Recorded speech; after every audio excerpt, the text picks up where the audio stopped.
네, 치매기가 있는 할머니께서 종교단체에 무려 5천만 원을 기부했습니다. 할머니께서 그 교회를 다니신 지 이제 6개월도 되지 않았어요. 경미한 치매가 오기 직전 지인의 소개로 그 교회에 다니게 되신 건데요.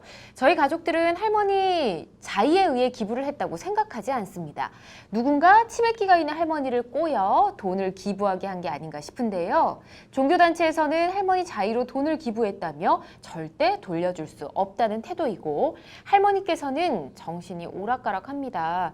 종교단체에 기부한 할머니의 돈을 되돌려받을 방법은 없을까요? 라고 보내주셨네요. 근데 일단은 종교단체에 기부를 했다. 그러면 그 돈을 돌려받을 수 있나요? 일반적으로? 일반적으로는 받을 수는 없죠. 근데 네.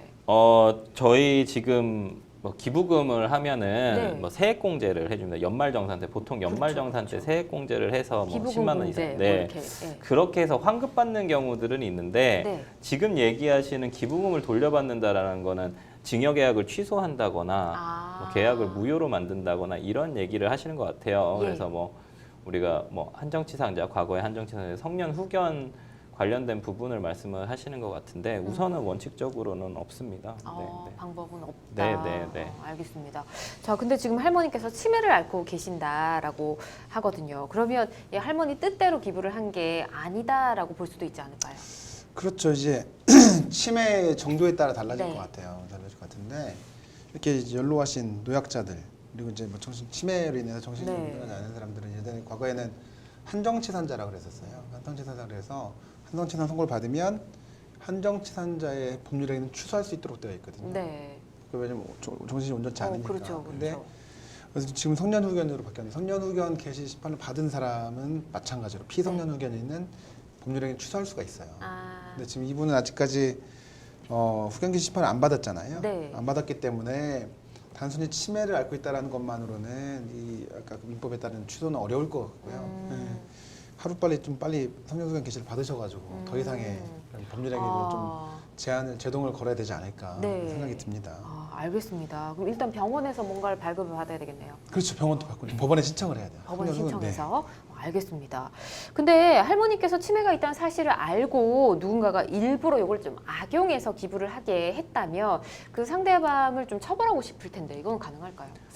형사처벌 관련된 부분은 이제 뭐 사기죄나 이런 쪽으로 아마 가게 될 거고요. 네. 뭐 공갈을 했을 수도 있죠. 네.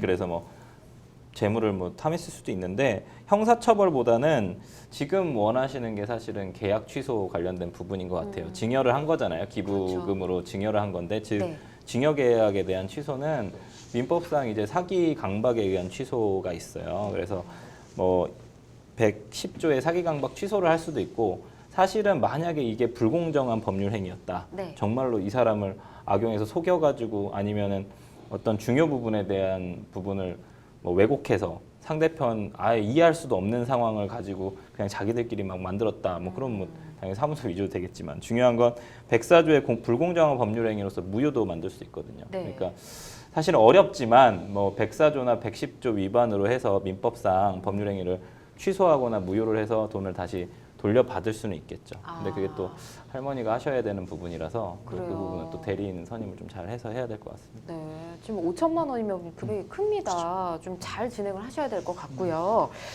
법적으로 기부금, 후원금 이 개념이 좀 다릅니까? 어떻게 되는 건가요? 결론적으로 말씀드리면 네. 법률 용어는 아니에요. 기부와 후원은 둘 다요? 둘 다 법률 용어는 아니고 법적 성격은 이제 증여라고 보시면 돼요. 증여. 법적으로는 네. 기부금이나 후원금이 다 증여에 들어가는 거네요. 증여는 반대급부 없는 무상이거든요. 무상의 편무계약. 돈을 주는 사람의 의무만 있지 돈을 받는 사람의 의무는 없는 거고. 네. 그리고 재산 이전도 돈을 주는 사람이 주는 거고 받는 사람은 아무런 반대가 없는 거거든요. 그래서 무상 편무계약이라고 하는데 네. 이게 증여라고 보시면 될 거예요. 그래요? 네, 증여라고 해서 무상으로 금전의 소유권을 넘기는 것. 그래서 이제 일단 사회복지사업법이나 기부금품의 모집 및 사용에 관한 법률에 보면 그 후원금하고 뭐 네. 정의를 해둔 규정이 있어요. 거기 보더라도 뭐 무상으로 받은 금품, 예. 후원금은 그리고 이 기부금은 명칭여에 불구하고 반대급부 없이 취득하는 물건, 아. 그건 반대급부 없는 거니까 증여라고 보시면 될 것 같습니다. 그렇군요. 요새 뭐 유명 오디션 가수들이 개인 계좌 알려주면서 후원금 받아서 조금 말이 많긴 하던데 이런 부분도 좀 함께 알아두셔야 될 것 같습니다. 자, 우선은 할머니를 모시고 일단 병원에 가신 다음에 그다음에 법원으로 가시는 게 가장 급선무일 것 같습니다. 이렇게 말씀드릴게요.